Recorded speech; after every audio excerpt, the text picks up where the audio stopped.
السلام علیکم ورحمۃ اللہ وبرکاتہ۔ سامعین محترم، آج ہم آپ کو غصے کو دور کرنے کی کچھ دعائیں بتائیں گے اور غصہ دور کرنے کی کچھ تدابیر بتائیں گے۔ حضرت ام سلمہ رضی اللہ تعالی عنہما نے عرض کیا کہ یا رسول اللہ صلی اللہ علیہ وسلم، مجھے آپ کوئی ایسی دعا بتا دیں جو میں مانگا کروں۔ آپ صلی اللہ علیہ وسلم نے فرمایا، اللہم رب محمد النبی اغفر لی ذنبی واذہب غیظ قلبی واجرنی من مضلات الفتن ما احییتنا۔ اے اللہ، اے محمد صلی اللہ علیہ وسلم کے پروردگار جو نبی ہیں، میرے گناہ بخش دے اور میرے دل سے غصے کی عادت نکال دے، اور جب تک مجھے زندہ رکھ گمراہ کرنے والے فتنوں سے اپنی پناہ میں رکھ۔ حدیث شریف میں ہے کہ دو آدمیوں کی آپس میں کسی بات پر تکرار ہوئی، ان میں سے ایک کو غصہ آیا اور غصے کے اثرات اس کے چہرے پر ظاہر ہوئے تو رسول اللہ صلی اللہ علیہ وسلم نے ارشاد فرمایا، میں ایسا کلمہ جانتا ہوں کہ اگر یہ شخص اسے پڑھ لے تو اس کی یہ حالت جاتی رہے، اور وہ یہ ہے، اعوذ باللہ من الشیطان الرجیم، میں اللہ کی پناہ مانگتا ہوں شیطان مردود سے۔ غصے کے تقاضے پر عمل کرنا بہت ہی بری بلا ہے۔ اگر آدمی غصے پر قابو پانے کی تدابیر پر عمل نہیں کرتا تو آہستہ آہستہ یہ بیماری مضبوط ہو جاتی ہے، پھر ہر بات پر غصہ آنے لگتا ہے اور انسان غصہ کرنے کا عادی ہو جاتا ہے اور گھر کے تمام افراد اس سے تنگ ہو جاتے ہیں۔ غصہ عقل کو ختم کر دیتا ہے، کئی قسم کی بیماریاں پیدا کرتا ہے، آپس میں عداوت پیدا کرتا ہے۔ اگر غصے کو پی لیں تو بہت بڑا ثواب ہے۔ اگر غصے میں شوہر، استاد، والد بے قابو ہو جائیں تو یہ خود اس وقت مصلح ہونے کے بجائے مجرم بن جاتے ہیں۔ لہٰذا شوہر کے سامنے بیوی کا کتنا ہی بڑا جرم آئے، اپنی عقل اور توازن میں فرق نہ آنے دیں۔ شریعت کی ہدایت کے مطابق دوسرا فرض یہ ہے کہ کسی بے سوچی سمجھی حرکت کے بجائے غور و فکر سے کام لیا جائے اور اصلاحی نقطہ نظر کو سامنے رکھ کر ایسا راستہ اختیار کیا جائے جو سب سے بہتر اور سب سے زیادہ مؤثر ہو، یعنی جس کا نتیجہ یہ ہو کہ ایک طرف بیوی، بچے، شاگرد یا ملازم میں ندامت اور خود اپنی غلطی پر احساس پیدا ہونے لگے، اور دوسری جانب شوہر اور والد اور معلم کی طرف سے غصہ اور غم کے بجائے محبت اور شفقت پیدا ہو۔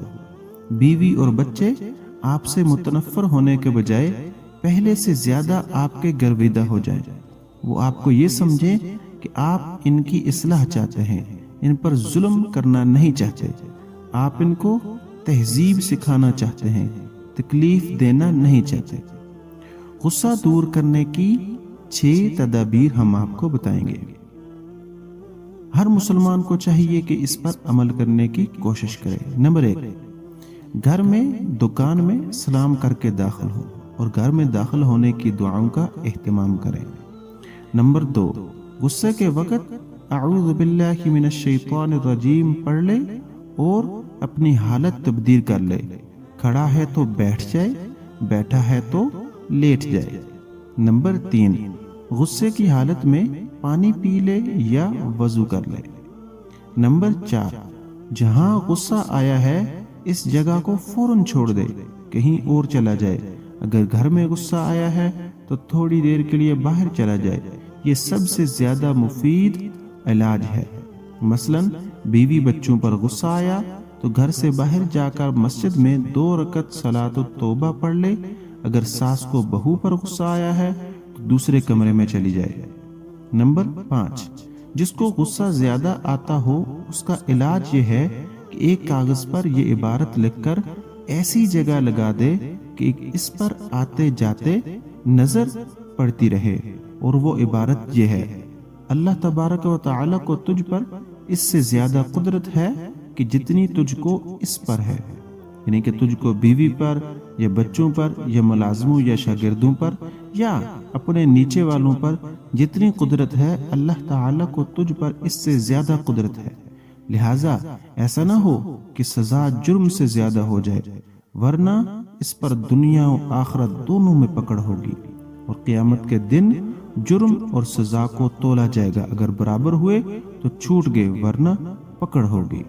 نمبر 6، صبر کرے، اس لیے کہ علامہ بغوی رحمہ اللہ نے حضرت انس رضی اللہ تعالی عنہ سے روایت کی ہے کہ حضرت محمد صلی اللہ علیہ وسلم نے فرمایا، جس نے غصے کو پیا باوجود یہ کہ وہ اس کے نفاذ پر قادر تھا، تو اللہ تعالیٰ اس کو قیامت کے دن تمام لوگوں کے سامنے بلائے گا اور اس کو اختیار دے گا کہ جس حور سے چاہے شادی کر لے۔ اور ابن ابی دنیا رحمہ اللہ نے ابن عمر رضی اللہ تعالی عنہما سے روایت نقل کی ہے کہ حضور صلی اللہ علیہ وسلم نے فرمایا، جس نے اپنے غصے کو روکا اللہ تبارک و تعالی اس کی پردہ پوشی فرمائیں گے۔ حضور اقدس صلی اللہ علیہ وسلم کا ارشاد ہے کہ جو شخص ایسی حالت میں غصے کو پی لے کہ اس کو پورا کرنے پر قادر ہو تو اللہ تعالیٰ اسے امن و ایمان سے بھرپور کرتے ہیں۔ یعنی مجبوری کا نام صبر تو ہر جگہ ہوتا ہے، کمال یہ ہے کہ قدرت کے باوجود صبر کرے۔ ایک اور حدیث میں ہے کہ آدمی غصے کا گھونٹ پی ڈالے، اس سے زیادہ پسندیدہ کوئی گھونٹ اللہ تبارک و تعالیٰ کے نزدیک نہیں ہے۔ حضور اکرم صلی اللہ علیہ وسلم کا ارشاد ہے کہ بہادر وہ نہیں جو دوسرے کو پچھاڑ دے، بہادر وہ ہے جو غصے میں اپنے اوپر قابو پا لے۔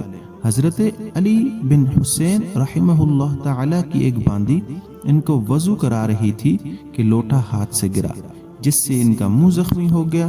انہوں نے تیز نگاہ سے اس باندی کو دیکھا، وہ کہنے لگی، اللہ تعالیٰ کا ارشاد ہے والکاظمین الغیظ۔ حضرت علی رحمہ اللہ نے فرمایا، میں نے اپنا غصہ پی لیا۔ اس نے پڑھا والعافین عن الناس، آپ نے فرمایا تجھے اللہ تعالی معاف کرے۔ اس نے پھر پڑھا واللہ یحب المحسنین، آپ نے فرمایا تو آزاد ہے۔